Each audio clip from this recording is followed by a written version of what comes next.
Hello everyone, welcome back to the channel. So if you guys know, which you probably do, Oneplus, which is one of my favorite phone manufacturers, I think I've owned almost all Oneplus phones and I love them because they offer such a great value at such low prices. And that's one thing, we look at Apple, we look at Samsung, both doing really awesome killer things, but they're just so expensive. Oneplus, on the other hand, they're still kind of like that budget phone price. Not really. I mean, there's a lot better phones out there for the price, but I think they're getting much better overall. Really pushing the boundaries sometimes, and even sometimes being the first to offer things on a grand scale. We look at the fingerprint sensor, 90 Hz refresh rate. They weren't the first ones to create it and all those things, but they were kind of the first ones to kind of bring it into their phones on a wide scale, in my opinion. Now, we saw a couple of days ago, this isn't like the first time I'm talking about it or anybody's talking about it really. We saw potentially the Oneplus 8 kind of being leaked. There were some images out, and honestly, I think this is kind of corny for a lot of these phone manufacturers to go and like push things out like this, because they make it look like it's completely real, like there's somebody who's out there like just randomly using a Oneplus 8,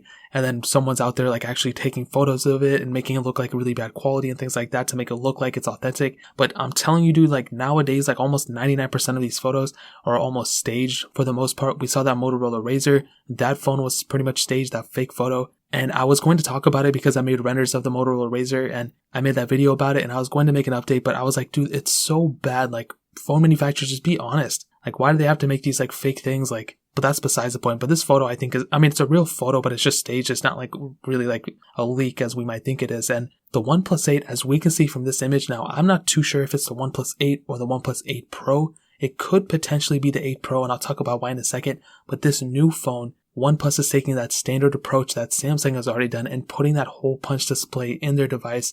Instead of actually making a pop-up camera or making a notch, they're making and moving those phones and those sensors to the side, like we've seen on the Samsung Galaxy S10, like we've seen on the Note 10. And I think this is probably the best way to go about it. We've seen with the OnePlus 7 Pro, that pop-up camera isn't a bad thing at all. I think it's really, really cool and a super cool feature, but it just comes across as something that potentially could mean trouble over the long term. I mean, that's like a hardware part that moves up and down.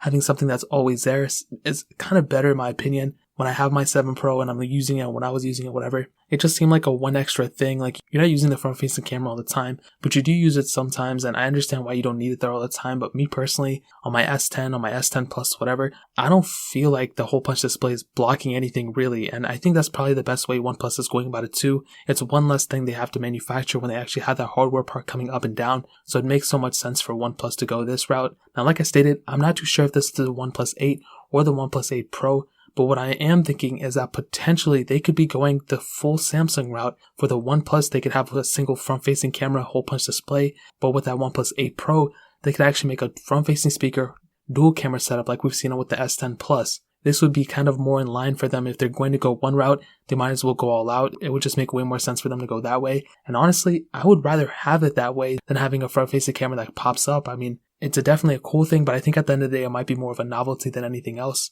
But that's not the main thing we've seen. We've also seen that the screen could potentially become 120 Hz and everything, but ultimately the phone will be faster as long as the software is still good. That's all that matters. OnePlus is really knocking it out of the park, and what I can say to kind of sum up this whole entire thing, it's still pretty early to see. I mean, we just saw the 7T Pro come out, so it's still pretty early, but I'm pretty sure the OnePlus 8 is going to be a pretty big update coming from the 7 and the 7T in my opinion. So that's pretty much it. Pretty big upgrade, I think, but I guess we'll see what happens. If you guys have any questions or anything, leave it down in the comment section below. Hit that like button, that would mean so much, but definitely hit that subscribe button. Every single subscriber that we get really does count, so it would mean so much if you guys could hit that. Also, check out the other links down in the description as well. My Twitter, my Instagram, my second channel. All those things are linked down below. I'd really appreciate it if you guys could check it out. But more importantly than everything else, I love every single one of you guys. Hopefully I'll catch you guys in the next video. Peace out till then.